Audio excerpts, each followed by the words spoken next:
Hey everyone, welcome back to another episode of Dorkside Cookies. Here we do book reviews, TV show reviews.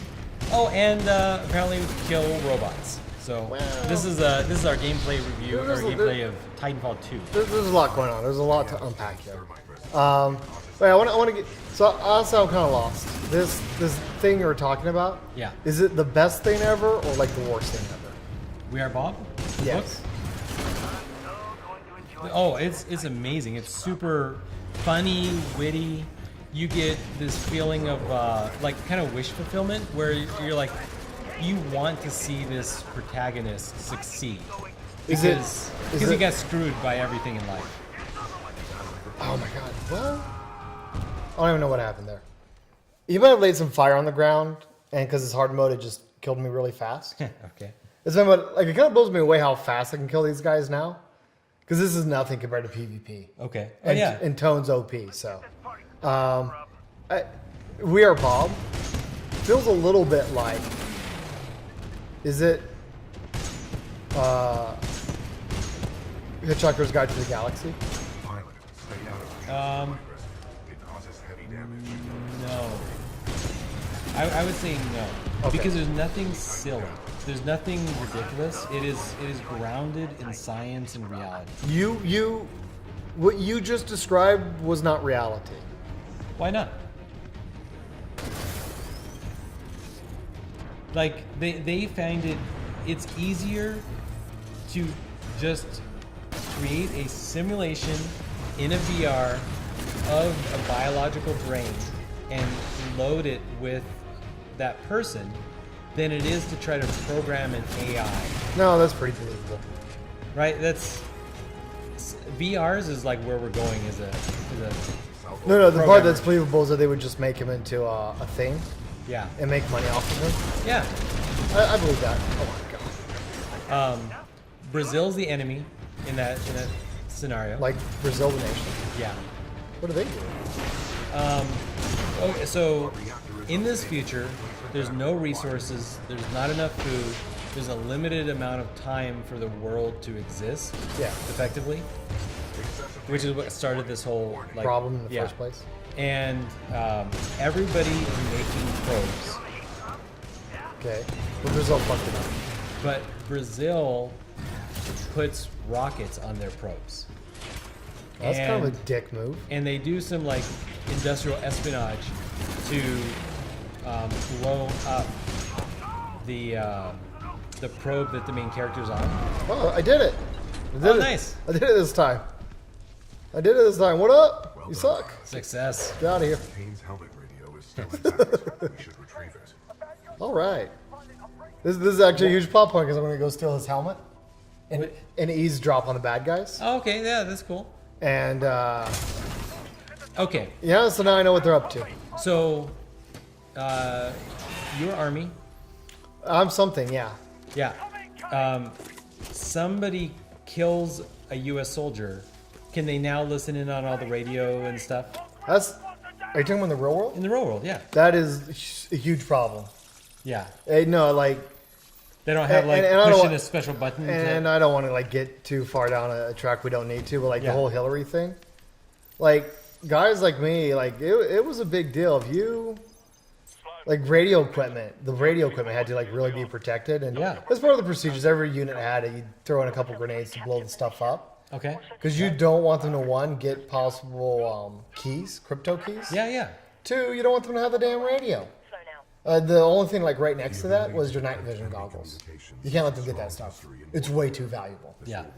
And then like, So what happens? I mean, I guess there's not actually that many. No, there are. There's deaths. Like what do you do? What do you do when a? no, that's one reason why we make it such a big deal to go grab our guys. Okay.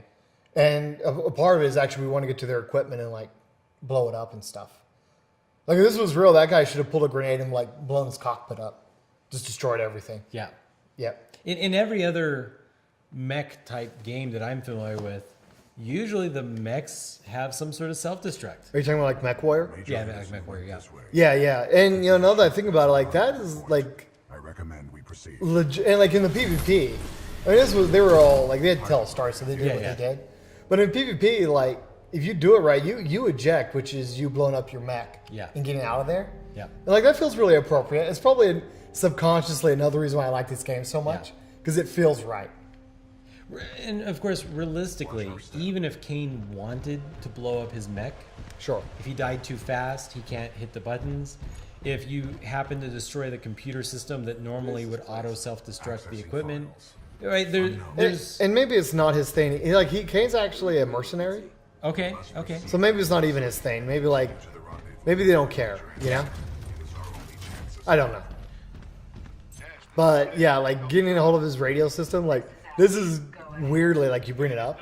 Yeah. Like I'm listening on their radio traffic now. Yeah. It's weirdly realistic because it's that dangerous. I feel like a lot of this might have been inspired by the game designers playing Batman Arkham Knight. Arkham Knight?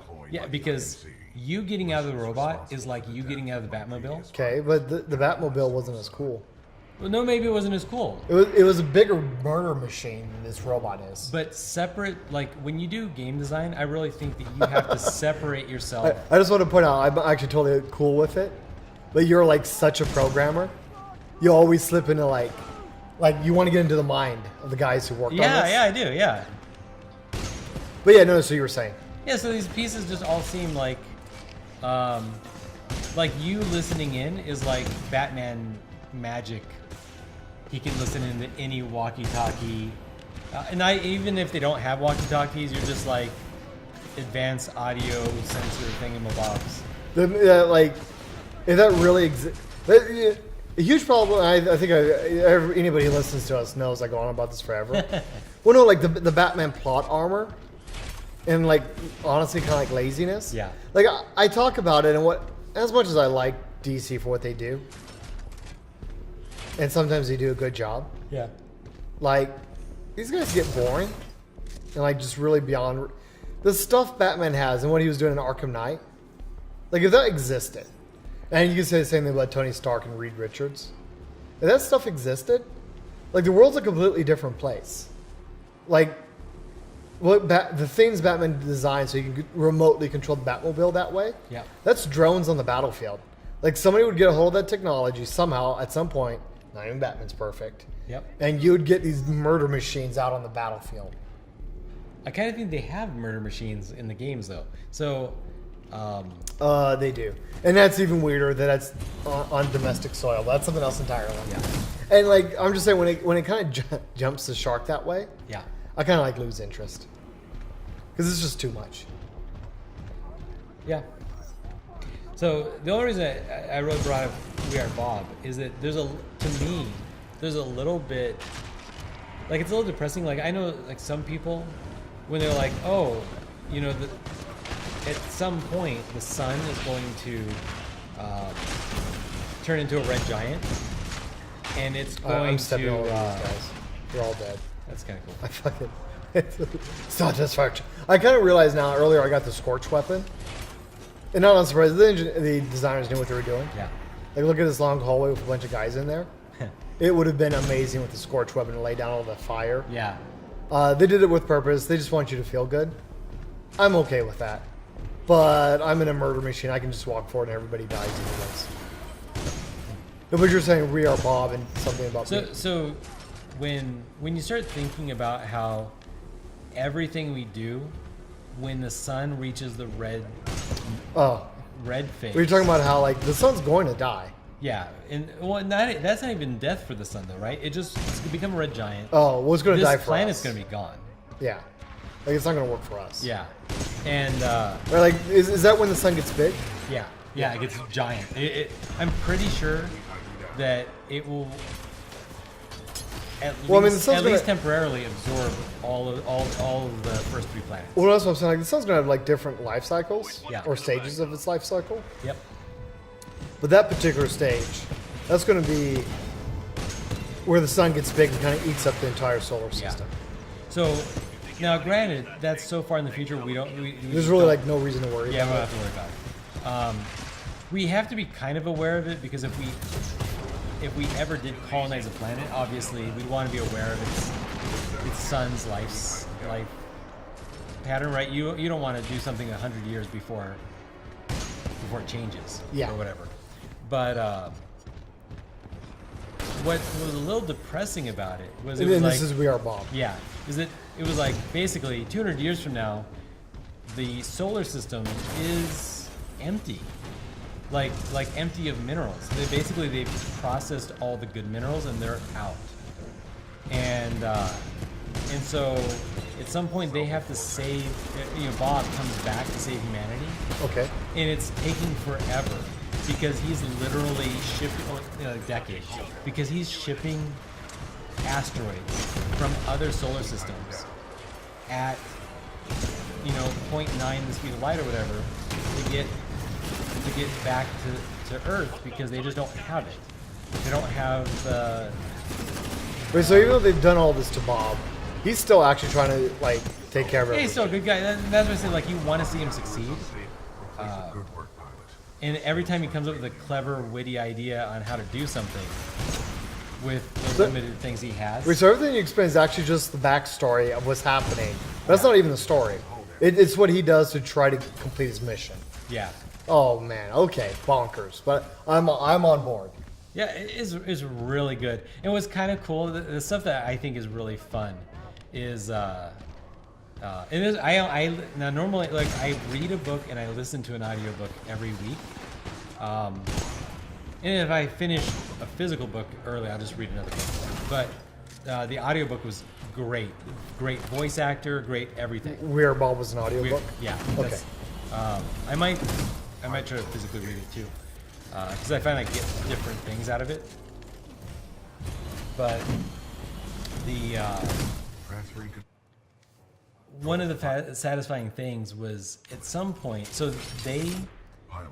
This loading dock's cargo They bay turn offers a off shortcut through the facility. his Check your eye hormones. for the control panel. because it's a VR system, right? But they just turn off any chemicals, so he can never really get too upset. Are you talking about the simulation? In the of his simulation of his chemicals? They simulate his brain, and then they turn off the little glands that would create hormones. Okay, Because they're like, well, we don't want him to get too upset because he's just a machine. sure. But he turns those things back on, Oh, okay. so he can feel true sadness at losing his parents and everything because they're long dead. You know, it's 100 years in the future. His ex-girlfriend, like all those It things. sounds a little cerebral. I mean, I'm okay with it. Just calling it like Yeah. I see it.